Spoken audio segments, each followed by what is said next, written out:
Hello there.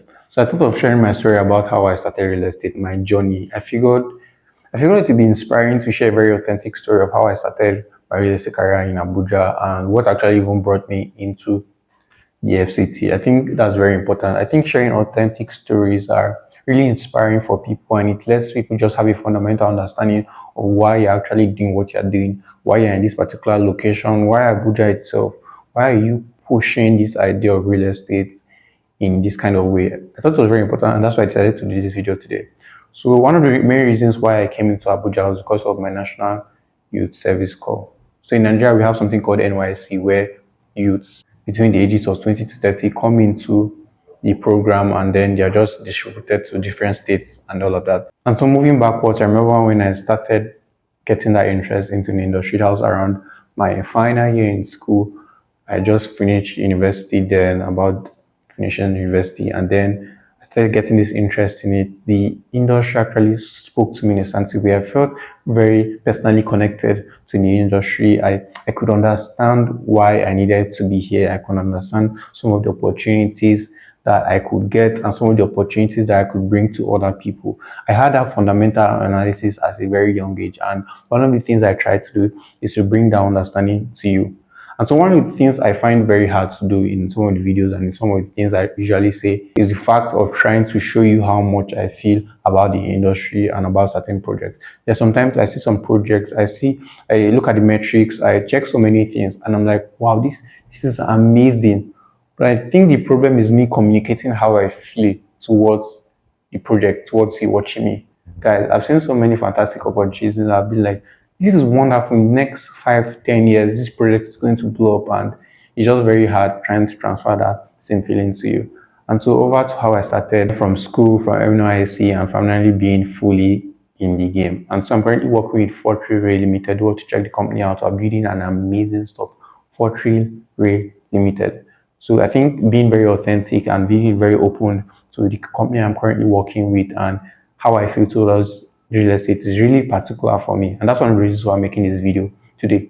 I've pushed myself into this industry very well. And then there's something I've noticed about the industry. I've noticed some dogmatic beliefs and some propagandas in the industry about consultants like myself and some certain words that they say that sometimes I really don't like saying it because of how adulterated it has been in the industry. Like a 5 minutes drive, I usually say this a lot, a 10 minutes drive. I honestly don't like saying, hey, this project is a 10 minutes drive from a particular place. But when it genuinely is a 10 minutes drive from a particular place, you find it very hard to stand out as somebody who is not just in it for the sale, right? For example, we have a project that's actually close to Centenary City, but then when you're putting 5, 10 minutes, oh my God, you're just like every other realtor out there, right? And so that's something I'm trying to do with. I'm even looking at putting the distance in kilometers instead of putting the time capsule, because it's very hard trying to stand out in an industry where there are so many other people. And we have other things like smart investors, all these cliches, smart investors, this is the best time to buy now. 80% of millionaires made their wealth through real estate, blah, blah, blah. I think real estate should be an asset class on its own, right? I usually say this to a lot about how the way you can decide to invest in the Dangote refinery, Dangote cement, in stocks and all of that, the way you can settle down with a stockbroker, the way you can settle down with yourself to actually look at the metrics, the income statement, balance sheet, and all of that, is the same way you should actually settle down with a broker, a consultant, to actually make sure you're making the right decisions when it comes to real estate in Abuja and Nigeria as a whole. That is what I want to show forth, that real estate is an asset class and it should be treated as one, not just because you're buying the property, blah, blah, blah, and all of that. And then everybody's just trying to close the sale just because of their own self-benefit. I think people should have other people's interests at heart. I genuinely think so. I genuinely think people should have other people's interests at heart. I think that's very important for every business at all, and not just real estate. When people see how authentic you are to caring for them, I think it's going to push you beyond every single thing. That's one of the things I love to communicate towards other people. And but then we see these kind of things stopping us from actually doing it. For example, saying this project is fantastic and all of that. You just sound like everybody else, right?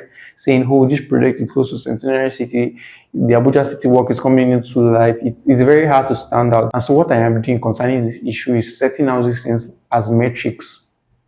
In the stock exchange, you have things like metrics, like the current ratio, the debt to equity ratio, and all of those things. So in real estate, we have things like that. Government projects and metrics, road infrastructure and metrics, various landmarks and metrics, all of that are metrics. What the government wants to do in that location in the next 5 years are all metrics towards picking the right project from you when it comes to investment. So when I think of these kind of things that way, that's how I try to portray it to you watching me. So I'm not just saying, oh, there's a landmark over there because it's popular. No, it's because it has an economical value to add towards a particular location or towards a particular project. And that's what I want everybody to understand. Real estate is not just real estate because it's the land and buildings alone. It is because it's an asset class and it should be treated as one. That's something you need to keep in touch.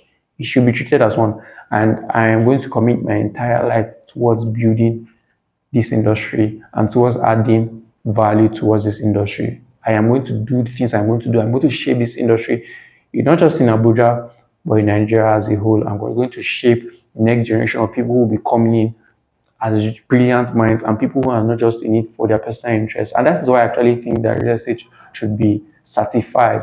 The same way doctors are satisfied, the same way project managers are satisfied, the same way engineers are satisfied is how real estate consultants should be certified and properly trained. This is what I'm trying to do. My name is Bulu Atiare, popularly known as the CEO of Abuja Real Estate. Do want to reach out to me concerning real estate projects. I'll mention and recommend some projects that I think are important for you. But first of all, let's have that conversation. Let's have that conversation. So you see a number at the left-hand side of your screen. That's my phone number over there on WhatsApp. Do you want to call me or reach out to me on WhatsApp? You'll see a video at the top left corner of your screen. That's a video I think is really important for everybody to key into. Reach out to me there. And then reach out to the top right corner of your screen. You see a picture of me. That's why you can just click the video and subscribe. Let's push this more to more people. And I remain the CEO of Abuja Real Estate. And as always, and every single time, I'll see you guys in the next one. Cheers.